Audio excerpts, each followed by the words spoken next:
பாருக்கு மட்டும் இந்த டிக்கெட்டு ஃபினாலை மட்டும் கிடச்சிடவே கூடாது சார். எல்லோரும் வன்மத்தை கக்கிட்டாங்க, மொத்தமாக கக்கிட்டாங்க. வீட்டில் உள்ள எல்லோரும் கமருதீன் கக்கியிருக்கான்.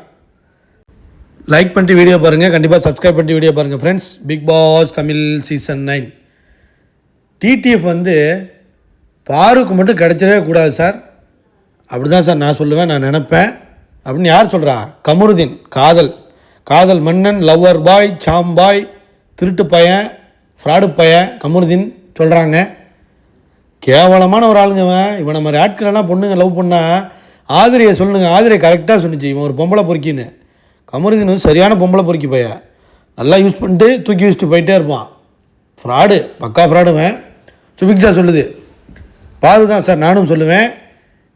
வீட்டு ரூல்ஸையும் மதிக்கிறது இல்லை, பிக் பாஸ் சொல்கிற ரூல்ஸையும் மதிக்கிறது இல்லை. பிக் பாஸ் ஏதாச்சும் சொன்னால் கூட கேட்குறதும் கிடையாது சார் அப்படிங்கிற மாதிரி.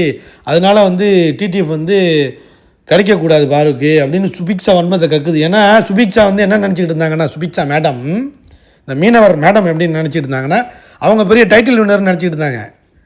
பார்வெலாம் போயிரும்ட்டு. கடைசியில் பார்த்தா நீ தான் போக வேண்டியது. விஜய் டிவி காப்பாற்றி உள்ளே வச்சுருக்காங்க உன்னை, அடுத்த வாரம் டிடிஎஃப் விளையாடுவேன்னு. இப்போ வந்து வீட்டில் உள்ளவங்களாம் சொன்னோன்னு ஆகா அப்படின்ட்டு ஆட ஆரம்பிக்கிறாங்க சுபிக்ஷா மேடம். அடுத்து திவ்யா மேடம் என்ன சொல்கிறாங்கன்னா, அவங்க ஒரு கியாஸ் பண்ணுறது, யாரையாவது சும்மா இருக்கும்போது போகிற போக்கில் அந்த மாதிரி ஒரு சூன் அப்படின்னு சொல்லிட்டு போகிறது ஒரு மாதிரி பண்ணுவாங்க சார். அவங்களுக்கு வந்து டிக்கெட்டு ஃபினாலே கிடைக்கக்கூடாது, அவங்க ஃபைனல்ஸ் போகக்கூடாதான். யாருக்கு? திவ்யா மேடம்க்கு. ஒன்றெல்லாம் அந்த கேவலமான பிஆர் இருக்காங்க பாரு, வெளியில் புறம்போக்கு நாயங்க இருக்காங்க பார்த்தியா, பிஆர் வேலை பார்க்குறாங்க பாரு. திவ்யாவுக்கு கேமே ஆடாமல் பிஆர் வேலை பார்த்து இவ்வளோ ஓட்டு போட்டு வச்சுருக்காங்க, பைத்தியக்கார நாய்ங்க. திவ்யா பிஆர் இருக்காங்க வந்து செருப்பு கழட்டி அடிக்கணும். எல்லாம் கேமே ஆடாமல் உள்ளே வச்சுருக்காங்க. அடுத்து கனி, இந்த வீட்டில் அடுத்த லெவலுக்கு போகணுன்னா சண்டை போட்டு தான் இருக்க முடியும். சண்டை தான் நமக்கு வந்து முக்கியமானது, முக்கியத்துவம் கொடுக்கும்.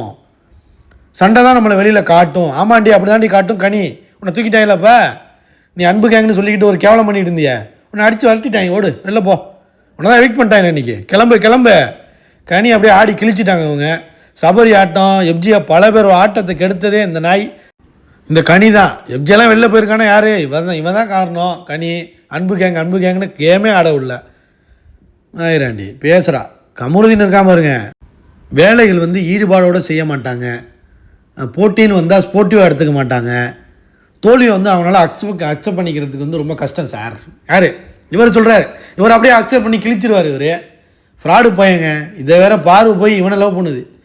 பார்வை, நீ உன் கேம் ஆடி தான் ஆகணும். இப்படியே இருந்தீங்கன்னா வாயில் வச்சு அடிச்சுட்டு போயிடுவாங்க.